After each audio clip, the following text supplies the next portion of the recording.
কারণ আমরা আর সেই যে পুরাতন প্র্যাকটিস যে সব কিছুর জন্যই রাস্তায় নেমে আসা, এটা আমরা করতে চাচ্ছি না। আমাদের এই সংসদে সবচেয়ে বড় বিষয় যেটা আমাদের সামনে এসেছে যে সেটা হলো যে জুলাই সনদকে বাস্তবায়ন করা।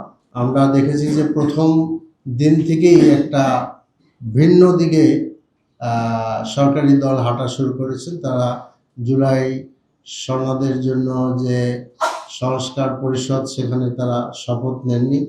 গরমে আরাম নিয়ে হবে না হাহুতাশ, ঘুরলে পরে ওয়ালটন ফ্যান বাতাস আর বাতাস।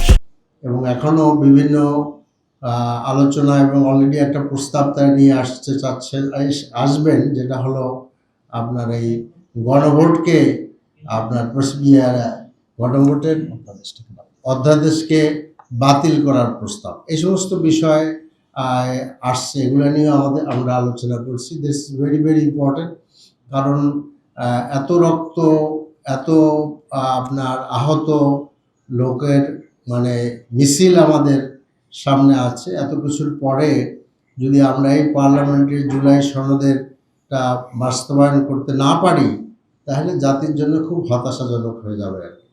তো এসব বিষয়ে আলোচনা হয়েছে এবং আমরা সেখানে আমাদের পরামর্শগুলো রেখেছি যে কী করে পার্লামেন্টকে আরও শক্তিশালী করা যায়। এবং এখানে মূল কথা হলো যে আরেকটি ইম্পর্টেন্ট কথা হলো যে পার্লামেন্টের বিভিন্ন যে কমিটি আছে, জুলাই সনদের এসেন্স অনুযায়ী সে সমস্ত কমিটিতে অনেকগুলাতেই বিরোধী দলের লোকেরাই হেড করবেন। সেটা এখনও বাস্তবায়ন হয় নাই, এটা আমাদেরকে দেখতে হবে। যদি না হয় তো সেখানে একটা ব্যত্যয় ঘটবে।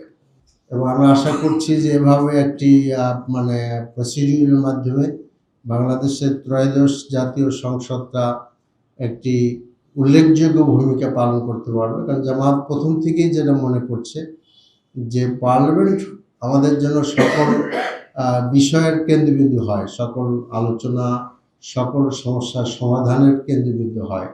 কারণ আমরা আর সেই যে পুরাতন প্র্যাকটিস যে সব কিছুর জন্যই রাস্তায় নেমে আসা, এটা আমরা করতে চাচ্ছি না। তো সেই আশাটা আমরা এখনও ব্যক্ত করতে চাই যে গুড উইশেসটা হবে। আরেকটা ইম্পর্টেন্ট ব্যাপার হলো যে এটা প্র্যাকটিস আপনারা দেখবেন যে আমরা সবসময় বলি যে আমরা ওয়েস্টমিনিস্টার সিস্টেমকে ফলো করি। In the Westminster system, in the British parliament, যখন অপোজিশন লিডার কোনো কথা বলেন, যখন তিনি কোনো কোয়েশ্চেন রেজ করেন, তখন ইনভেরিয়েবলি তিনি prime minister, who is the leader of the opposition, তিনি উত্তর দেন।